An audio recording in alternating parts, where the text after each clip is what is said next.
The distant hum of the starship's engines faded as the vessel descended through Earth's atmosphere, leaving the vast emptiness of space behind. The alien explorer, Sal-R, was mesmerized as he gazed out of the cockpit at the blue and green orb below him. He'd seen holographic images of Earth during his mission briefings, but nothing could have prepared him for the vibrant beauty that lay beneath the clouds. As his ship glided through the atmosphere, the sheer variety of colors, shapes, and textures that stretched across the planet's surface astonished him. It was like looking at a carefully crafted work of art, one that seemed simultaneously peaceful and chaotic. Sal-R's mission was straightforward: gather intelligence about Earth's unique ecosystems, its strange flora and fauna, and the species known as humans. Earth had long been an enigma within the galactic community, a planet that thrived with astonishing biodiversity, despite its location in what was considered a chaotic zone. Unlike the serene and regulated climates of other planets, Earth was subject to frequent and intense changes. Its climate, landscape, and species constantly adapted, evolved, and sometimes clashed in ways that puzzled scientists across the galaxy. For Sal-R, this mission was more than just an assignment. It was an opportunity to explore a world that seemed untouched by galactic influence, a place as mysterious as it was isolated. The starship's landing thrusters kicked in as Sal-R prepared for descent. The craft was small, designed for single-passenger exploratory missions, with a sleek, silver hull that reflected the brilliant sunlight piercing through the atmosphere. He checked his instruments, recalibrating them for Earth's gravity, which was slightly stronger than what he was accustomed to. The cockpit hummed with a faint blue glow, casting light on Sal-R's leathery, green skin and his large, dark eyes that were now wide with anticipation. His people had evolved in a low-light environment, their vision adapted to dim, soft light rather than the harsh brilliance of Earth's sun. But now, as he squinted at the unfolding panorama, he felt a mixture of excitement and trepidation. As the ship finally broke through the last layer of clouds, a vast forest came into view below him, stretching out as far as his eyes could see. The trees looked ancient, towering like sentinels of a bygone age. The canopy was dense, a mixture of greens and browns with occasional bursts of color from flowering plants and foliage. Rivers and streams snaked through the forest, glistening in the sun, and small clearings dotted the landscape like islands in a sea of green. Sal-R selected a small, secluded clearing for his landing, wanting to avoid any immediate encounters with the local inhabitants. His people, the Zviri, were known for their discretion and caution, particularly when studying a new world. There was no telling how the humans would react to an extraterrestrial presence, and Sal-R had been instructed to observe from a distance. His landing thrusters whirred as he slowed the descent, and with a gentle bump, the ship touched down on the forest floor. The moment he shut off the engines, silence enveloped him. Sal-R sat still for a few moments, adjusting to the stillness and preparing himself for his first encounter with Earth's air, a mixture rich in oxygen. He pulled up the atmospheric readings. Levels of oxygen, nitrogen, carbon dioxide, everything matched what his superiors had predicted.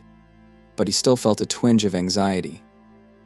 Earth's atmosphere was volatile, prone to rapid changes, and he'd been warned of the planet's unpredictable weather patterns. Nevertheless, he took a deep breath, savoring the freshness of the forest air that seeped through his ship's filtration system.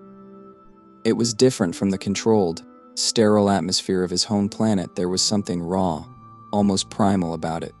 Steeling himself, Sal-R activated his environmental suit, which would help filter out any potential airborne pathogens and allow him to explore the landscape with minimal risk. The suit wrapped snugly around his body, a flexible armor made of adaptive materials that could withstand minor impacts and adjust to temperature fluctuations. His helmet sealed around his head with a faint click, and he felt the reassuring hum of the suit's systems coming online. The HUD in his visor displayed real-time data on temperature, humidity, and atmospheric pressure information that would help him navigate this alien world. The ship's hatch hissed open, and Sal-R stepped onto the soft, mossy ground. The earth beneath his feet felt springy, almost alive, as if it were breathing with him.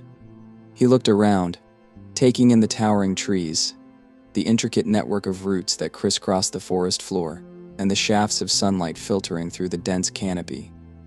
A gentle breeze rustled the leaves, creating a symphony of whispers that seemed to echo through the trees. The sounds were unlike anything he'd ever heard, soft, rhythmic, but also laced with an undertone of mystery. Salar knew he was not alone. He could feel the presence of countless life forms surrounding him, watching him from the shadows. He took a few cautious steps forward, his senses heightened. Every crackle of a branch, every flutter of a leaf caught his attention. His people had evolved to be attuned to subtle changes in their environment, a survival trait on a planet where stealth and awareness were paramount.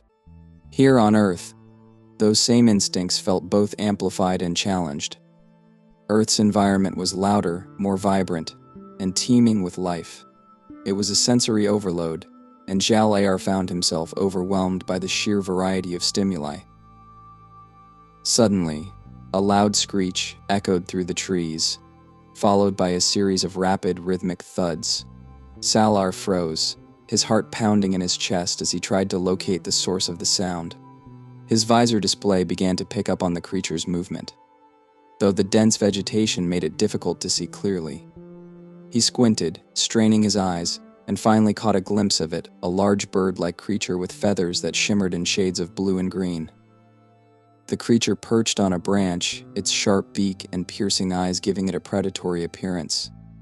Salar watched in awe, noting the sleekness of its body and the way its talons gripped the branch with effortless precision. This was a creature built for survival, honed by millennia of evolution to thrive in this untamed world.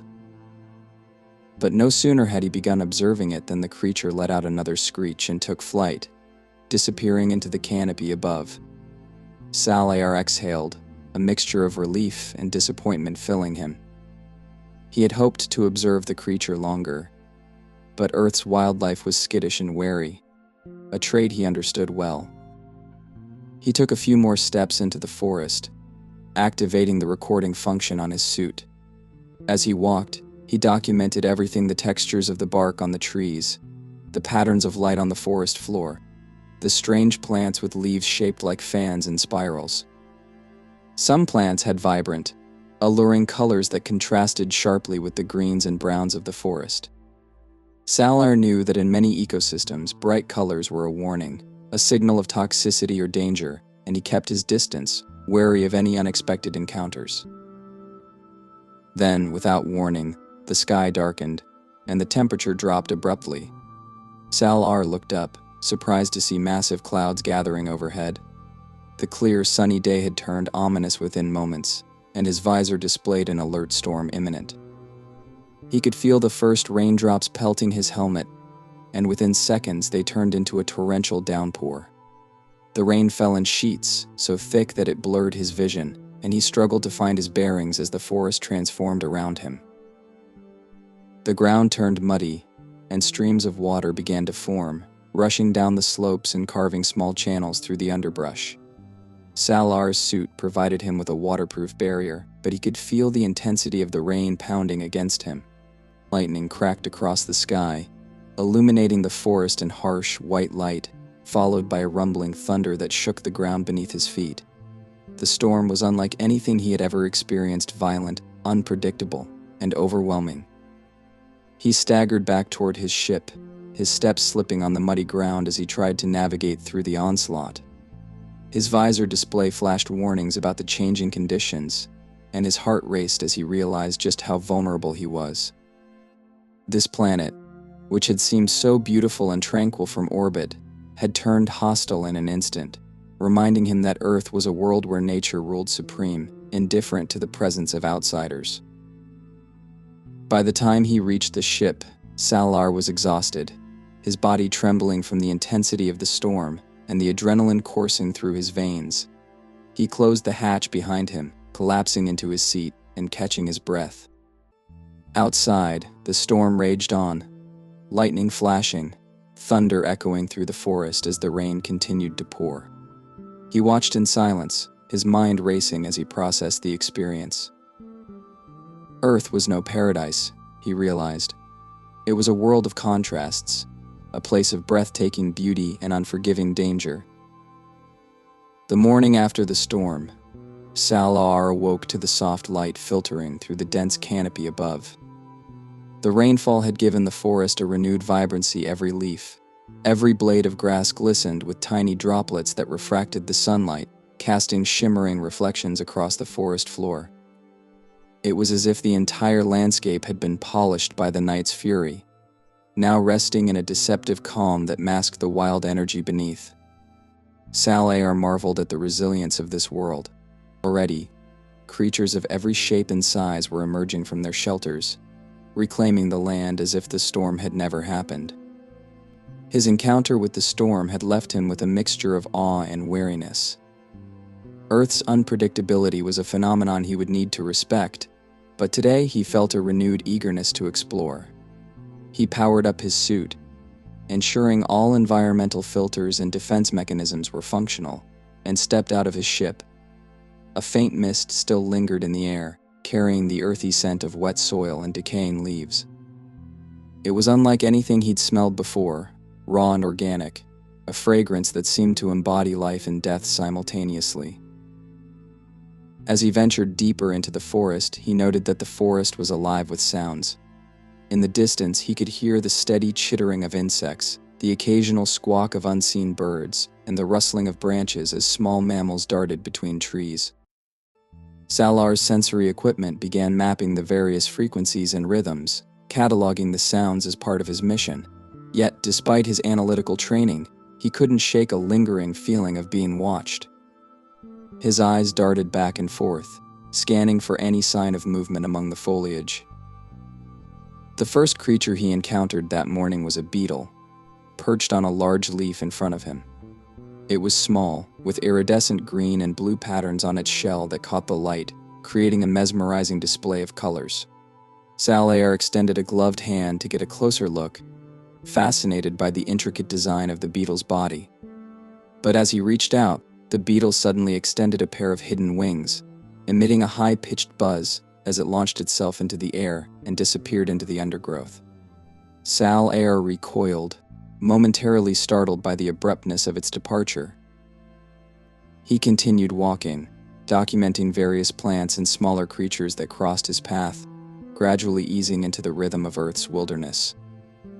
The sun rose higher, casting long shadows that stretched across the forest floor, and Salar found himself in awe of how light transformed this world. Shadows danced between the trees, shifting with every rustle and every beam of sunlight that broke through the leaves. The play of light and shadow was beautiful, but it also made it difficult to spot creatures that might be hiding, waiting. Soon, Salar found himself at the edge of a small clearing, where he stopped to adjust his visor's settings to capture high-definition imagery of the surrounding area. As he panned across the clearing, his visor's display flickered with multiple life-form detections, pinpointing a variety of animals that lay camouflaged in the grass and foliage. With a thrill of excitement, Salar noted the abundance of life in this area: insects, small mammals, and birds, all moving in intricate patterns as they went about their business. But his excitement quickly turned to caution as he caught sight of a larger creature lurking in the shadows on the far side of the clearing. It was a wolf, with piercing yellow eyes that glinted in the sunlight as it stalked forward, low to the ground, its body tensed and ready to pounce. Salar froze, instincts kicking in as he instinctively tried to make himself as still and unthreatening as possible. He knew little about Earth's predators, but the wolf's posture and intense gaze told him all he needed to know: this was a hunter. The wolf's fur was a mottled mix of grays and browns, blending almost seamlessly with the forest floor. Its muscles rippled beneath its coat as it moved, each step silent and calculated. Salar watched, transfixed, as the wolf stalked closer to a small rabbit that was nibbling on grass, oblivious to the danger approaching. He found himself holding his breath, captivated by the deadly grace of this creature. With a sudden burst of speed, the wolf lunged forward, its jaws snapping down on the rabbit before it even had a chance to flee. The rabbit let out a brief, pitiful squeal that was cut short as the wolf's teeth sank into its neck. Salar flinched, a surge of discomfort and fascination washing over him. He knew, intellectually, that predation was a natural part of life on many planets, but witnessing it up close was a different experience altogether.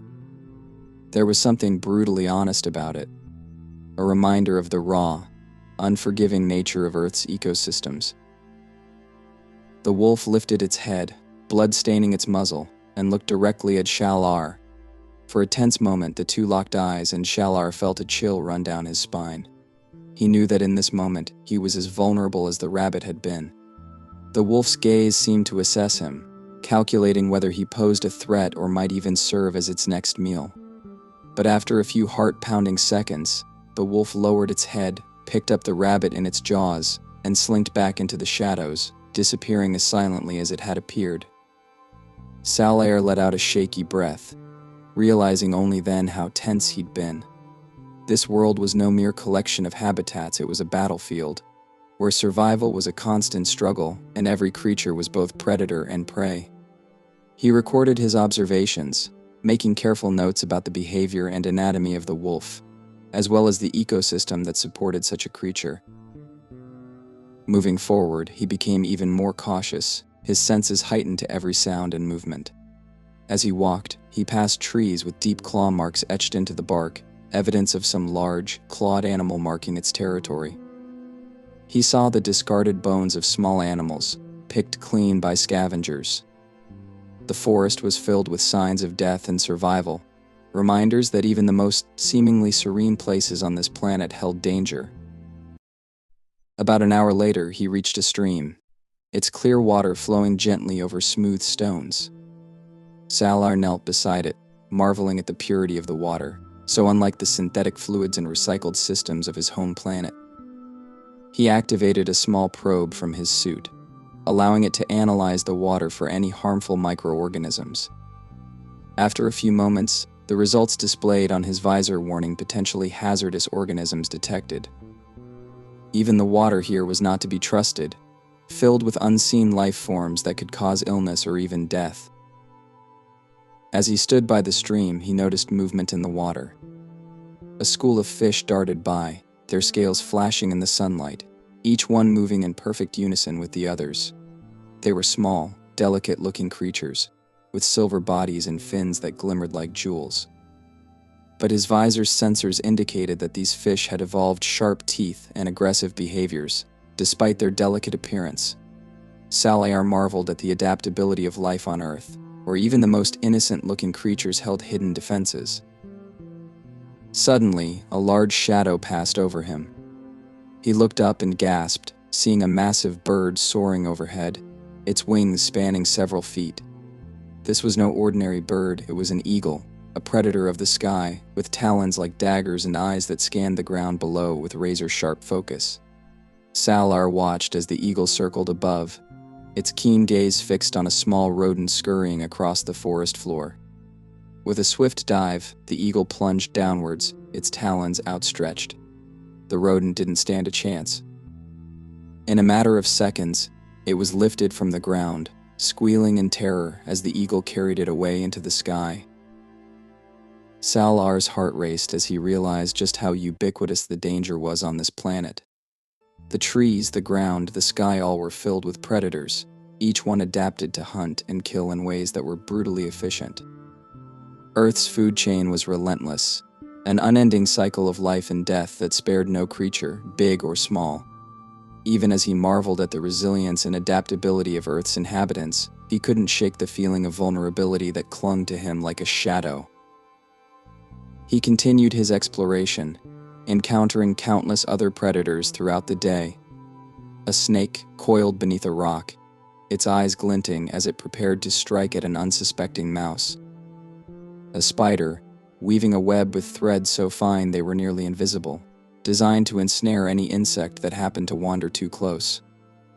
And above all, the ever-present sounds of life and death that filled the air, the rustling of leaves, the chittering of insects, the cries of animals both hunting and fleeing.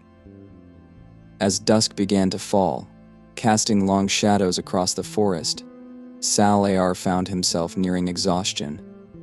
The constant alertness, The need to be aware of every sound and movement had worn him down. He made his way back to his ship, navigating carefully through the dense underbrush. But just as he thought he'd reached the safety of his vessel, he heard a low, menacing growl behind him. He turned slowly, his visor picking up the shape of a large, muscular feline creature, its eyes locked onto him with a predatory intensity.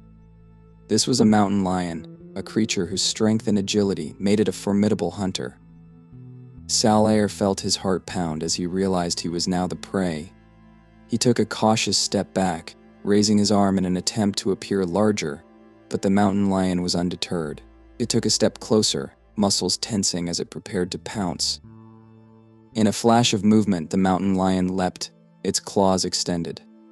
Sci-Fi barely managed to activate his suit's defensive shield, which emitted a burst of energy that startled the creature, causing it to veer off course and land a few feet away.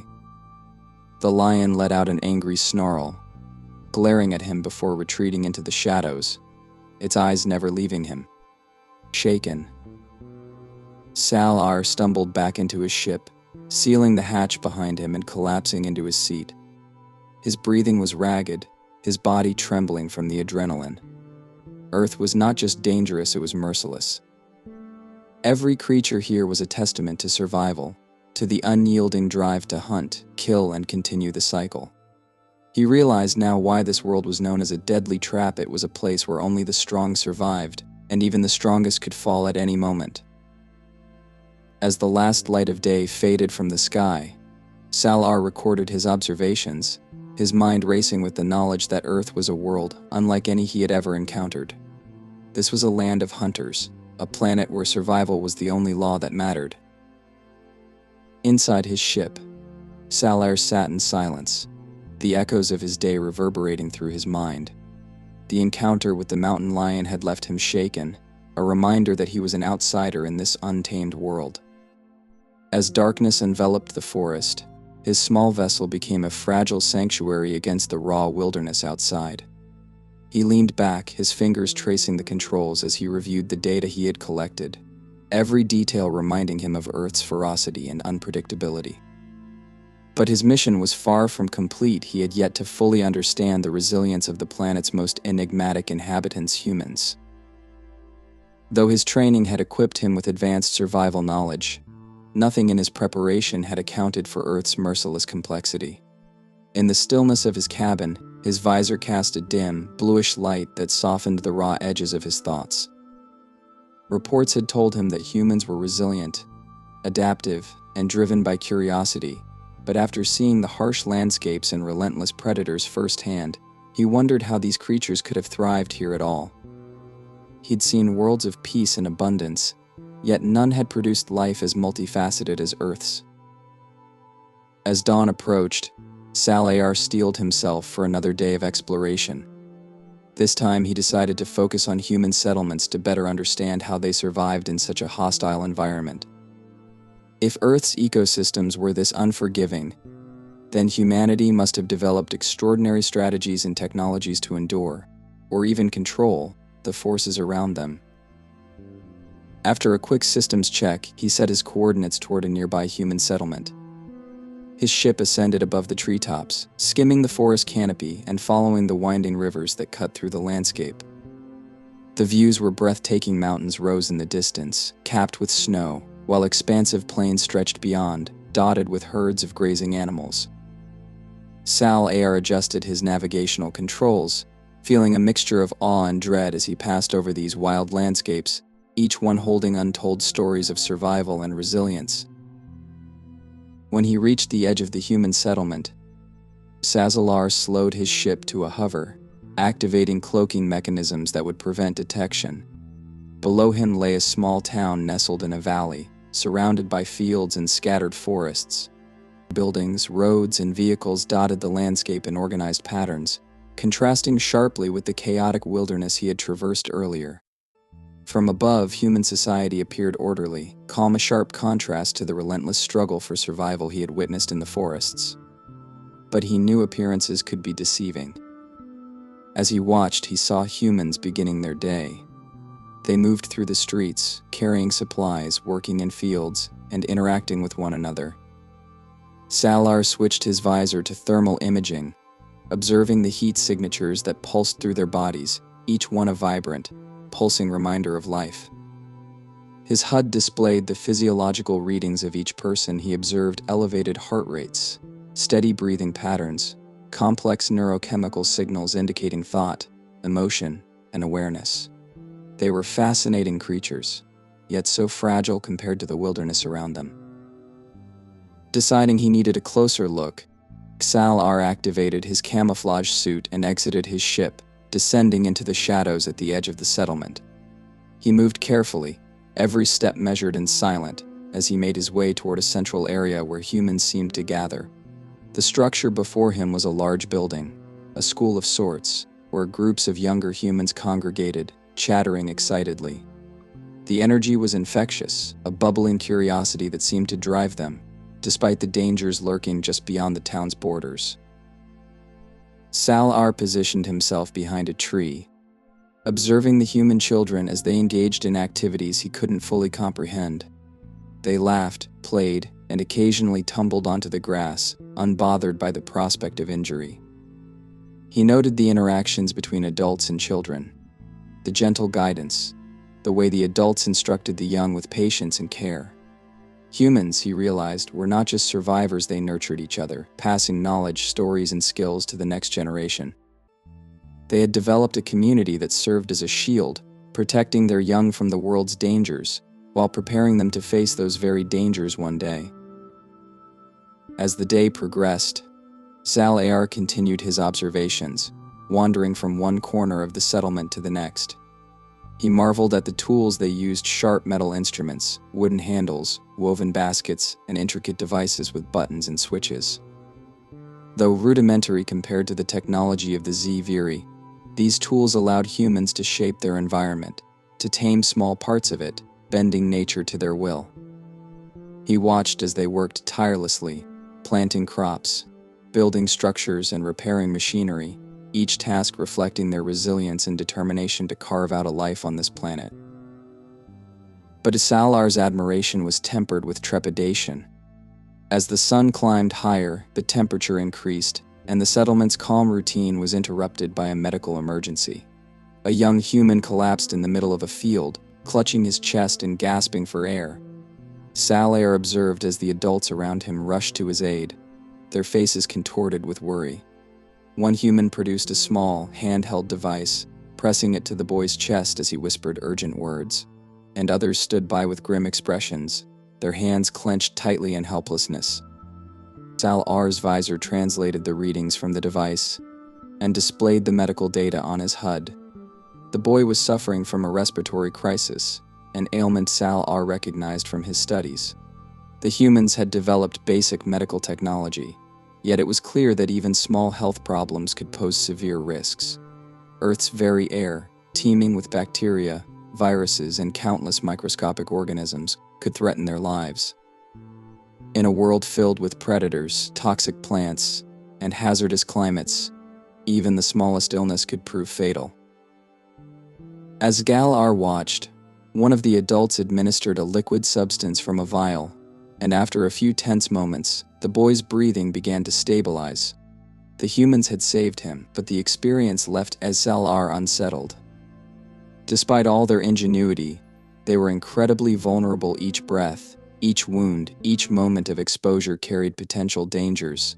Humanity's resilience, it seemed, was as much a product of necessity as it was of choice. They had no choice but to adapt, to fight, to endure. Hours passed, and Salar continued his exploration. The sun was beginning to set when he stumbled upon a part of the settlement where several humans had gathered around a fire. He observed from a distance as they shared food and drink, their laughter and voices carrying softly through the evening air. The fire cast a warm glow, illuminating their faces and creating flickering shadows that danced across the ground. They were celebrating something: a harvest, perhaps, or simply the end of a day's work. For these humans, survival was not a solitary endeavor. They leaned on each other, drawing strength from their shared experiences, finding comfort in each other's presence. But just as Salar was beginning to understand their sense of community, a strange shift in the atmosphere caught his attention. He noticed a glimmer of movement, something that felt wrong, an invisible force unsettling the natural rhythm around him. Salar activated his biological scanner, and his visor displayed an alarming array of unfamiliar microorganisms in the air. His initial analysis couldn't identify them, but the density and variety were enough to trigger his suit's protective filters.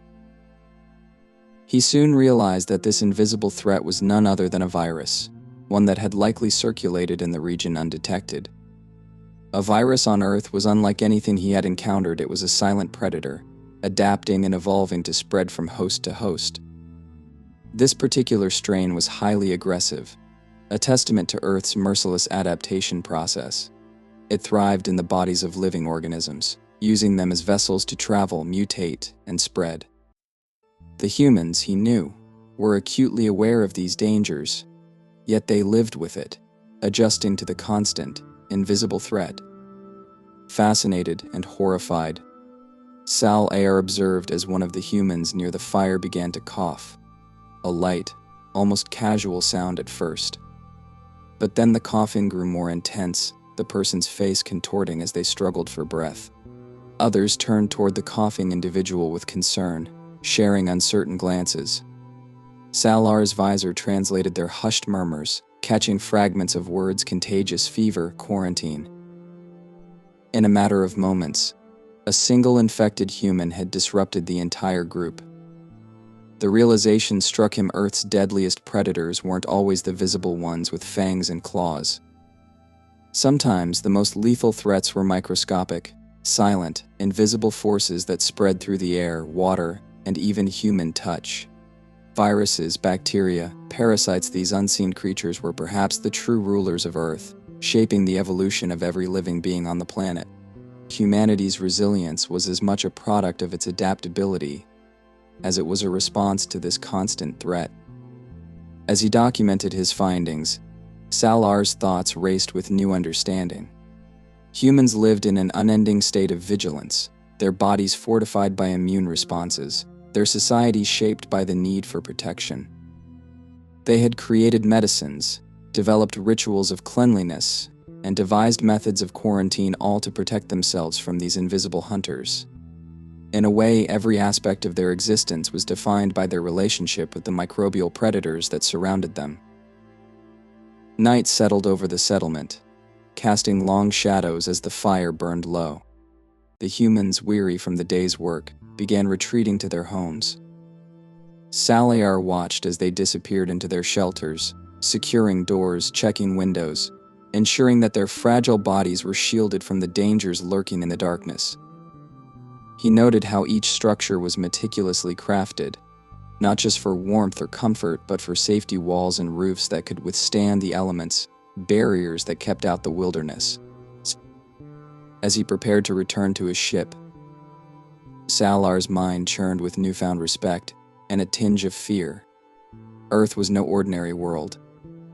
Its beauty masked a relentless hostility, a planet where every creature, from the largest predator to the smallest microbe, was locked in a constant struggle for survival.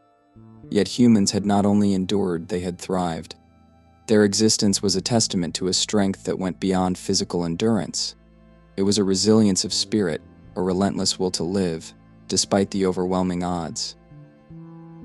By the time he returned to his ship, Salar felt as if he had glimpsed a deeper truth about Earth. This was a world of relentless adaptation, a crucible of life and death, where only the strongest and most cunning survived. The humans, with all their vulnerabilities, had carved out a space for themselves in this deadly landscape. They had become masters of survival, not by conquering nature, but by learning to live alongside it, adapting to its challenges and weathering its storms. As his ship lifted off, Salar took one last look at the settlement below, the tiny lights glowing in the dark like stars scattered across the valley. He knew that he would carry the lessons of Earth with him forever, a reminder that the galaxy held worlds of unimaginable beauty and unparalleled danger. And as he set course for his home planet, he recorded his final notes: Earth, the deadliest trap in the galaxy, was a place where survival was not a right but a privilege, earned each day through resilience, adaptability, and an indomitable will.